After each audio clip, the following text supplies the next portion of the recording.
Alright, so how y'all doing? We're so doing well now. In today's video, going to be revisiting a team which I honestly don't use as much as I should. I feel like in the current meta it is seen a lot less than what it used to be. There was a point where this team was so insanely dominant around the release of the Green Festival Melon.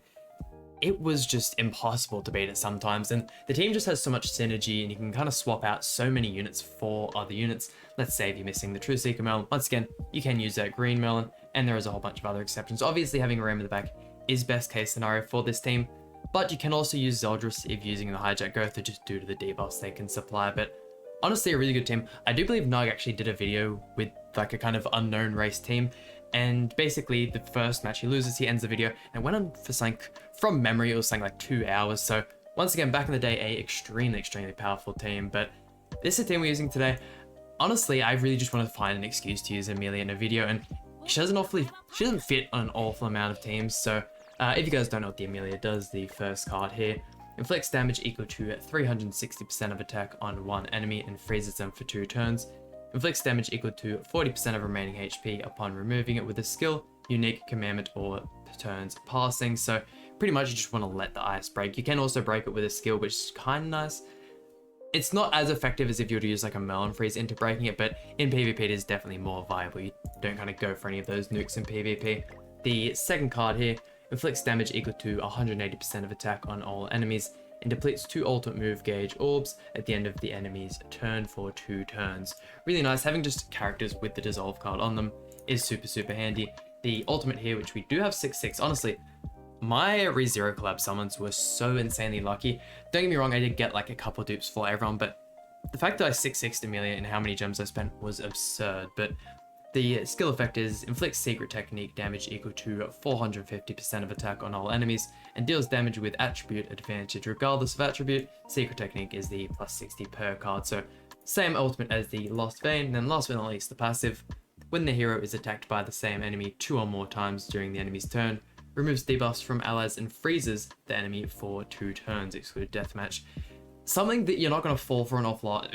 Pretty much anyone who played around her release will know about that skill effect. Jumping over to the gear here, we are rocking her on a HP defense set. You can rock her on attack crit, especially if you have a 6/6 using that ultimate tunic. Is very strong. I definitely feel as if the HP defense is the better set. She's more of a support type character. And jumping over to the closet, not a crazy amount of investment. Unfortunately missing a 5th weapon and 5th headpiece, which also leads on to the fact that we have fairly low CC with this team, which is alright. I'm not too sure how this is going to go, but let's jump right into it. But yeah, I think this is pretty much my first time using like a full unknown team. Probably since the release of King, like ever since most of these like super meta festival characters come out. Actually, I do think I've probably used this Merlin against when the King came out, just because I do remember kind of using your attack disable to cheese him and all that kind of stuff. But let's see here. I definitely want to get the Merlin passive off, so we'll go 1, 2, and I might as well chuck that out as well. That will remove him from using the buffs. Honestly, this being the first team we got up against is going to work super well from us. How much are we going to? Oh damn, Merlin's doing damage as well. Are we going to disable his whole hand? Yeah, wow. Look at that. I mean, just right off the bat, being able to do that. Not many teams that can do that. Like, even if there isn't any like super crazy, just powerhouse DPS units in this team, the fact that you can just disable a whole hand turn 1 is definitely something to like not to take lightly, sorry. Let's see, I can definitely rush the Merlin ultimate as well. So we'll go 1, 2, and can I kill with this extra pulverized card? I feel like I can. I'm just gonna play it safe and throw that out there. Let's see. Proc the revive on King. That'll chip at him a bit. And then yeah, there we go. I know I did leave the Elizabeth open, and now she can, go for her stuns, her shield, everything like that, but we can remove the shield with the freeze, which is kind of nice. And I feel like we're at a pretty good spot anyways in this match, so let's see. The Merlin ultimate fairly strong as well. What do I have my Merlin? I don't believe I have the Blue True Seeker Merlin 6/6. I probably should have checked actually before we jumped into the matches. The Jack of Black Gotha is 6 out of 6, and I believe the Ram in the back is 3 or 4/6 from memory. That's it, definitely thinking about his turn, that's for sure. Come on, buddy. You can do it. Gosh, I can't even just imagine still using Elizabeth in today's age. Like, it's not even like there's been like a whole bunch of power creep. There's just so many better alternatives and just like more fun units you can use. Maybe it's just me, who knows, but I just cannot bear seeing people use this unit. Let's go for the, oh geez, quite a bit of lag there. 1, 2, and 3 will freeze her as well. Just so, if anything happens. Actually, we definitely should have, no, because it disables the buff cards. Okay, I was going to say, we definitely should have froze the Margaret there, but her not being able to cleanse at all definitely saves us big time. Does that work? Yeah, no. Damn, I wish I could see what ult level the Merlin was before they throw out this ult, just so I kind of like gauge out what the damage is going to be like. But I mean, Merlin's ultimate is by far one of the strongest AoE ultimates in the game. Not comparing to stuff like Meliodas and Purgatory Barn, stuff like that, but for like the amount of utility she provides to the team, it is still definitely one of the stronger ultimates in the game. And PvP characters having AoE ultimates is just so much more beneficial for them. Granted, characters like Margaret were made to counter Bond, and her having the 7 single target was really nice also. Good damage, as to be expected, but Margaret's ultimate definitely fits her, and it was definitely better her having that single target ultimate. I mean, pretty good match to start the video, and I feel as long as we out CC here, which isn't going to happen, yeah, that's the only thing about going up against these teams, is so many more people have invested into Escanor and Meliodas, where, although I've invested into these characters quite a bit, it's a little hard to get 330,000 CC with a character that's missing a weapon and a headpiece. It's just the way it is. But if you can go first against some of these teams, especially since having Escanor be that 1 turn late on his passive, the attack disable just works so well. And even if you're versing teams like the King team, for example, and they get their shield up, you don't have to actually worry about breaking the shield to get the attack disable because it's applied through a passive. Look at that, actually managing to survive that turn. Jesus, okay, hold on. We might actually be able to like muster some form of a comeback here. I might actually go for the Merlin ultimate, in all honesty. Go for that, and then we'll attack into you. Just because, like, other than that, pretty much all you can do in this turn here is rank up and dissolve, and I don't really feel like we have to worry about that a crazy amount. Doesn't have any cleanse, so we can freeze the Meliodas when we want to. Only thing is, if we don't kill Escanor, he's going to be able to do a lot of damage to us, which is like the main thing I'm scared of. Him rushing that ultimate on Escanor is definitely scary, that's for sure, but the Merlin manages to survive the turn. It doesn't really matter that he froze himself there. And what do we want to go for? So stuck, because like, other than Merlin, we pretty much have no damage on this team. I might just go for this, in all honesty, because like, throwing the Jack of Light card out, although it would disable Merlin, Escanor's still going to be able to do just as much. Actually having EMILIA to survive there as well, which is pretty surprising. We'll be able to finish him off with the Gotha single target there, the Pulverize card. Even though we have the Gotha on a HP defense set as well, once you get Gotha to max ult gauge, you can really see that Pulverize effect come out. Like, I could imagine if you were to run this Gotha on attack crit set, which I definitely remember making a couple of jokes when they came out, like joking about making an attack crit set, because they could actually deal with damage, and I could see them easily doing that. Like, character is still really good, just not as crazy and flashy as some of the newer festivals are, which is why I think they were a little downplayed, a little less ran.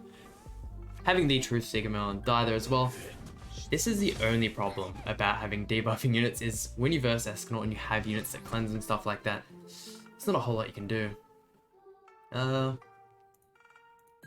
Thinking I'm gonna go 1, 2, that'll get us the EMILIA ultimate. And with the fact that we're at 4 ultimate gauge, we should be able to remove the ultimate from Escanor as well there. I mean, I definitely do feel like we can win this match and like somewhat bring it back. We're not like at a crazy disadvantage, but let's see. No merges there as well, which is really nice. Surely, Escanor's on the come down of his passive. We can get the Jack of Light cycle started, stop him from using any rank 2 cards. If he was to chuck out a Gotha rank up ult, that would be so perfect for us, but let's see, gets the ultimate there. I'm fine with tanking the Merlin ultimate's face, that's no problem with that. Let's go 1, 2, and I'll freeze you as well. I know I want to have as many cards in my hand for the ultimate as possible, but it's so much better having Escanor frozen there. And never mind, almost 1 million damage, Jesus. I'm actually so surprised she managed to do that much there on a HP defense set as well, holy. And I feel like one of the main teams we should be scared of when using this team is definitely the Barn team, which, what a coincidence, we actually ended up coming up against it now. I'm definitely glad he has Kyo over Terry, that definitely helps out. Even though we don't want to have to deal with the Kyo passive, dealing with Terry is just so goddamn annoying. We'll go for these two here, and I think we might chuck out the Jack of Light card, just so we can stop him using the gift effect, because although stopping him from using the gift effect and stopping the Kira from slowly getting health back is good, also if they just hold on to and build up the gift cards for when you eventually, if you get unlucky and drop the Jack of Light Chain, if they use the 3-star card, that's an extra 50% health for the next 2 turns at the end of turn, which is still to me absolutely absurd, the fact that that card is that strong. Thank God it doesn't actually like do anything else like increase defense or anything, or otherwise the Barn team would just be broken. But let's see, I will freeze the Arthur there, removing the taunt, and then we'll go ahead and we'll double attack into you again. Perfect, yeah. I was just making sure, for some reason I had this doubt in my mind that for some reason the freeze wouldn't go through there, but there we go. Brushing the Merlin ultimate, have Arthur frozen, which surprisingly has a crazy amount of Arthur cards, and we obviously attack disabled as well. If only we could get more use out of this. Still breaks the biggest token upon removing it. Okay, so yeah, it's still 20% HP. Is it worth it to what do I want to go for? One, I might go merge the Gotha cards, and then we will. Why not? We'll freeze Barn. We'll freeze Barn. I'll buy the bullet, use the card. I wanted to hold on to it just for a little bit longer, but that's alright. Freezing him there will also remove his buff effect as well, which is really nice. Sorry, I just had a complete moment there when deciding what to do with that play. Okay, so we've got the EMILIA ultimate as well. Hopefully we can get a couple cards built up for this turn. Twig on the back, of course. I mean, this match, surprisingly, for what I said and the fact that we struggle with the Barn team, we are doing really well. And getting all the attack disables we need, we have been very fortunate in this match. Unless I just remember the matchup wrong, probably shouldn't be doing this good. Let's see, puts up the Nameless Dance card there. I feel like we should, especially with the 2 cards, easily be able to... There we go. We got the forfeit just like that. This team is actually unstoppable. And a King Kyo team. Okay, I mean, if we can go this whole video without getting a loss, I'd definitely say that's a video well done. But this team here is why this True Seeker Million is so good. Like, I cannot get over, like, I cannot stress enough just how insanely good of unit this True Seeker Melon is. And it's like, I feel like they easily could have put her at festival level. And look, even though we didn't attack with both cards, we still got the disable. Throwing out the Jack of Light card will stop both of the... I thought it stopped both the Gotha cards. That must be my bad. But look, pretty much his whole hand's disabled. We ended up getting another 2 Melon cards. We can attack disable again, and then we also have the freeze if we want to use those. So I don't know, this team, honestly, so much synergy in the team. It is a little unfortunate that DPS is a little lackluster, but let's see, I don't really have to worry about attack disabling if I have King Frozen, so is there any other players I want to go for in this turn? I could maybe try Rush EMILIA ult. I might just go ahead and go 1-2 and freeze the King instead there. Like, in those turns where you don't have attack disables, there's so many more just like other alternatives you have, and just I feel like sometime in the near future, they're going to have to bring another cleansing unit into the meta, because even though we have kind of deterred from debuffing teams and all that kind of sort at the moment with Scardy and whatnot, and just with how the King and Meliodas are, those 2 being the best units in the game and just being offensive powerhouses, that is kind of what the meta has shifted to. So I definitely see sometime maybe us getting like a unit that like cleanses via their passive or something, but you can't just have units like this just being able to get away with like having just units, or sorry, should I say, just having players doing like nothing for their whole turn. Just like that, like look, King is once again doing nothing. He can use 1 card, like it doesn't really seem fair. And like, yes, you could swap this unit out for the Green Melon, but I don't know, the Green Melon is definitely strong, and like that card, the single target card, like 2-star and whatnot, does a absurd amount of damage, and obviously the passive only taking 30% health max per card. The whole damage cap thing, it's all really nice, but I'm way more a fan of this Truth Seeker Melon. The green Truth Seeker Melon as well, especially being released, so far after the blue Melon.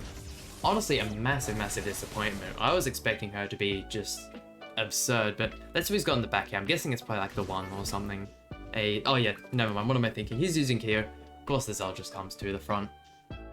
We'll probably get off just 1 more Merlin ultimate, and then we will probably get onto our final opponent. Yeah, sorry, this video's gone oh so fast as well, goddamn. Of course, as well, if you guys do have any team suggestions, or just video suggestions, let me know in the comment section down below. Actually killing the EMILIA, I forget how strong Zeldris is with those single target cleave cards. I've actually started using the, just whilst we're on the topic of those cleave cards, I've started using the Cusack in the bird raid as of recent, and I've been super impressed with how, not only how well like his cleave card does, and the fact that the ult drain actually works in the bird, you also get like so much utility out of him there. The ultimate as well is so amazing, being able to, having the power strike effect on it and having the extra like abyss effect, I think it is, so good. I would honestly say Cusack is one of the best units for the bird raid. If you have the units for this, I would 100% recommend run Cusack, Red Matrona, the Halloween Matrona, sorry. Who's the other? Miguelda, sorry, and the Trade Emilios. I can't believe I've got Miguelda there. Miguelda with the Holy Relic as well. If you guys have the materials to get another Holy Relic, please invest in getting it for Miguelda. It is honestly one of the best decisions you can make. Just using that with Melios, just the sheer amount of buffs you can make from her cards alone is crazy, let alone you have a whole team of single target units also building buffs for Meliodas. It is just so strong. I've been pretty much grinding bird the whole day, almost passively. Like, I don't have to put any thought into it now. It just happens just due to how much power creep has happened, how much easier the bird's gotten. But another forfeit, and let's get on to the final opponent. And for just some reason, I have just not been able to speak this video. I didn't even know why, and so much for my flawless video. Jesus, 344,000 CC. With Keo as well. Who has this man got in the back? Surely, I mean, I could imagine it'd be Zeldris again because he's using Keo, but goddamn, I am impressed to say the least. 1-star AoE card from Melon doing that much as well. Yeah, I honestly thought Melon would have died there just from that one. I don't think we have much of a chance here, in all honesty. I mean, unless we get a crazy good card draw on EMILIA. We can rush ultimate, which I suppose is nice. We will definitely go ahead and freeze Meliodas to remove his buffs. Yeah, I don't know if we can bring this one back. Unless we get like an ultimate and 2 extra cards and just completely manage to one-tap and wipe the field. I don't know about that one. And like him having the Sariel Grace as well, the green Sariel Grace, is also decreasing our damage and whatnot, so... It's not like we're attacking into like a whole team of red either. I mean, pretty much up until this point, we've been doing pretty good. We've been on a pretty hot streak, if I do say so myself. Oh damn, I didn't even think Kyo's gonna let EMILIA survive there. Yeah, no. That's alright. No worries, let's just wrap up the video. We just got stomped then. There we go, and that just about does it for today's video. Honestly, I had heaps of fun using this team. I definitely should try and use some of these unknown units a little bit more. I really wish they would bring out just like a couple more unknown units. I feel like these units are very fun, and like some of the Merlins and Gothas are really fun. I also can't wait for the day that we actually get a wheelchair Gotha. Hopefully finally a blue Gotha with a rank up. I'd definitely like to see that, although they could also save that for just a regular Gotha. I'd definitely like to see a really strong unit out of that blue wheelchair Gotha, but that just about does it for today's video. Hope you guys enjoyed. Please hit the like button, subscribe. Really means a lot to me, and I'll see you guys for some more Grand Cross content.